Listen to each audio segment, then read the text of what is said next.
All right, Salakia. Shalom, shalom. Shalom. Before we get started, we'll give all praise, honor, and glory to Yahweh, Yahweh, Bahashem, Bahashem, Yahweh Yahweh Shai, Shai, Bahashem, Bahashem, Rakakwadash. Double honors to the apostles and elders of Great Millstone who rule well, and peace and blessings to the hopeful elect that preaches truth sincerely across the four corners of the earth. And this is another lesson through the spirit and power of Yahweh, Bahashem, Yahweh Shai, and Lord willing, this lesson will be edifying. And the name of this lesson is the benefits of being in this truth.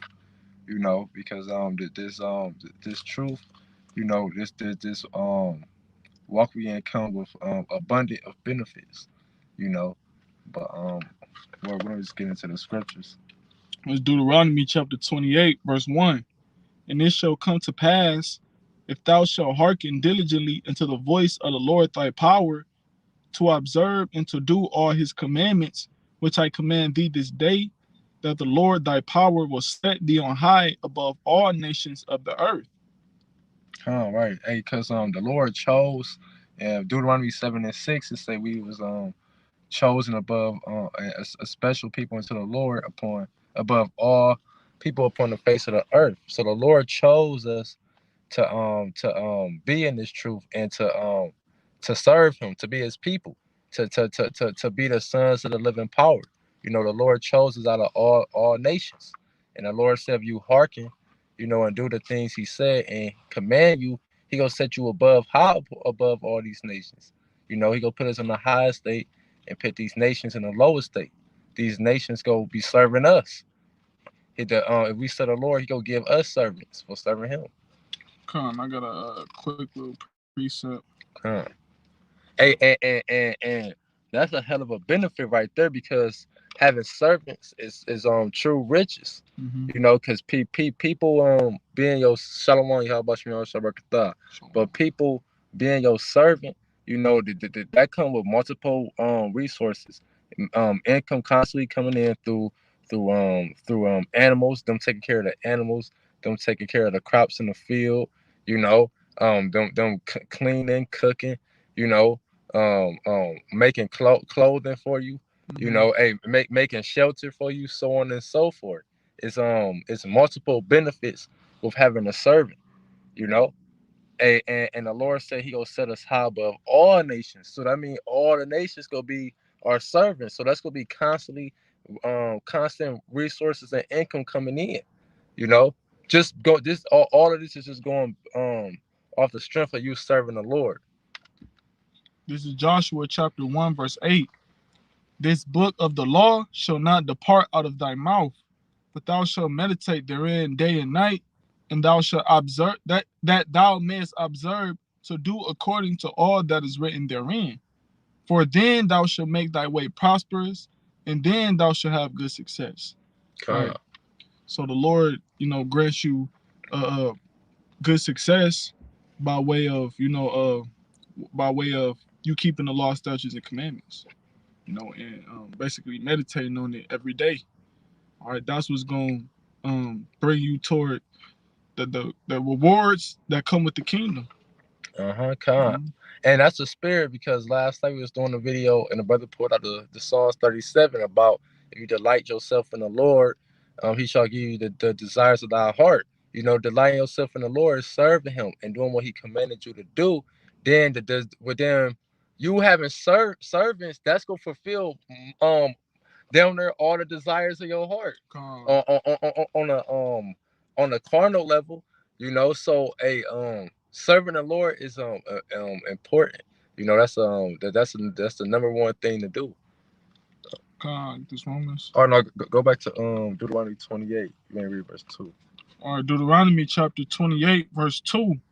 And all these things shall come on thee. All these blessings. And all these blessings shall come on thee and overtake thee, if thou shalt hearken unto the voice of the Lord thy power. And they go into all those blessings. It's many blessings will fall upon you. The Lord is going set you on high to the point where you gonna be in the seat with Yahweh Shah. You gonna be on the throne with Yahweh Shah. You gonna be one of his right hand mans. Just by doing his commandments. You know, the Lord goes set you on high. It's Romans chapter 8, verse 17. It says, and if children, well, I'm starting at verse 16. Romans chapter 8, verse 16. The Spirit itself beareth witness with our spirit that we are the children of Yahweh. And if children, then heirs, heirs of Yahweh, and joint heirs with Hamashiach. If so be that we suffer with him, that we may be also glorified together. Come right, so we joint heirs with Yahweh Shah, Hamashiach, being in this truth. You know, and we suffering with him spiritually. You know, Yahweh Shah is here spiritually suffering with us. You know, because scriptures go into how making it to the kingdom, you gotta go through that straight gate, that position of difficulty. You know, that those sufferings. You know, but hey, through those sufferings, and at the end of those sufferings, we gonna be glorified together with Hamashiach physically. You know, he go physically be with us. You know, we go physically be on the throne with him if we could continue serving the Lord, man. You know, endure to the end. You know, because we joint heirs with us, so we all on one accord, man. You know, if you had a precept, it was a little bit more on there, though. Unless you had a precept. It's back in Romans chapter 8, verse 18. For I reckon that the sufferings of this present time are not worthy to be compared with the glory which shall be revealed in us. So hey, the Lord is asking us to do he commanding us to do simple things. Yahweh Shah said, "My yoke is easy." The Lord is commanding us to do simple things, as go out and teach and keep His law, statutes, and commandments to the best of our ability.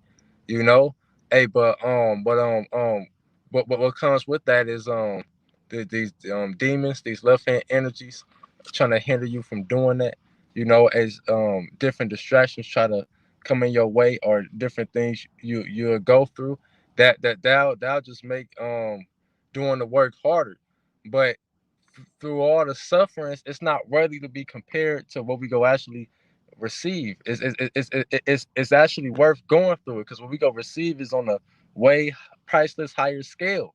You know, these blessings, these benefits is it's gonna be way more than what we can imagine, or that we can see on the carnal mind. You know, or the dwelling on the carnal mind is these things is way bigger than that. This is the next big thing that's about to take place. I got a quick scripture. Huh. This Revelations chapter 14, verse 14. It says, I looked, and behold, a white cloud, and upon the cloud one sat into the Son of Man. One sat like unto the Son of Man, having on his head a golden crown, and in his hand a sharp sickle. Now we know this scripture is talking about Yahweh Shai, all right, which is that's the Son of Man, Yahweh Shai, and that white cloud is a chariot, all right. So this is talking about the return of Yahweh Shai. Verse 15, and another angel came out of the temple, crying with a loud voice to him that sat on time, Salakia, and another angel came out of the temple, crying with a loud voice to him that sat on the cloud, thrust in thy sickle and reap, for the time is come for thee to reap, for the harvest of the earth is ripe. It says, and he that sat on the cloud thrust in his sickle on the earth, and the earth was reaped. And another angel came. Well, okay, right, that's the point. You know, and basically the harvest of the earth is the elect. All right, and Yahweh Shah is going to reap those men, or that shall cry for the abominations done. Those men that have the mark of exemption. All right, those men who basically refuse to conform to the ways of this world. Those men who refuse to bow the knee to this beast system. Those are going to be the men who get redeemed, you know, for deliverance. And that's really why we are grateful and thankful and blessed to have this truth. Because we have a better chance to receive deliverance rather than death when all of these things, when all these prophecies break loose.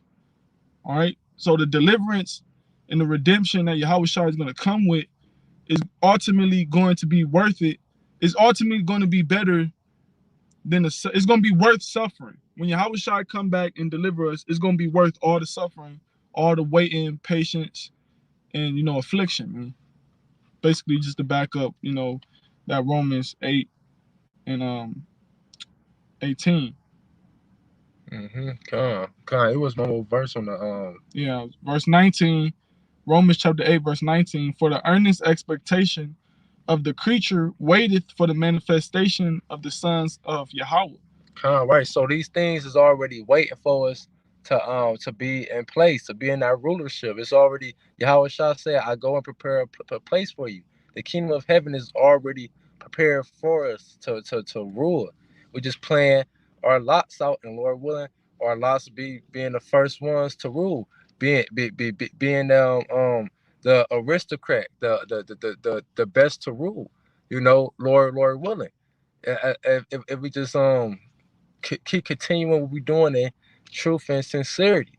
Paul said in Titus, a pattern of a good works.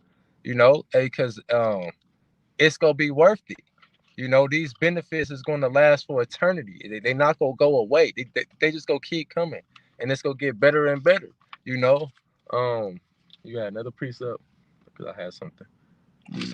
2 Peter chapter 1, verse 10. It say, wherefore the rather, brethren, give diligence to make your calling and election sure. For if ye do these things, ye shall never fall. So if you keep being consistent with this truth, keep putting energy as much as you can in this truth, keep seeking this word, and keep fellowshipping, with brothers and doing everything you can to benefit you in this truth. You're not gonna fall. You're not gonna fail. You're gonna get the glory. You're gonna get the victory. You're gonna receive salvation. It's written. It's not made up. It's not a um um um uh, um not something that's not gonna be guaranteed. This is a guaranteed thing. You just gotta play your part. You gotta just do your part, and you gonna receive the reward. You got another one? That was it. So shit, Lord. Lord willing, this was edifying. With that, we gonna close out, giving all praise, honor, and glory to Yahweh, Bahasham, Yahweh Shai, Bahasham, Rachakadash. Double honor to the apostles, elders, great millstone who will well. Peace and blessings to the hopeful elect. Shalom and Abad Babal.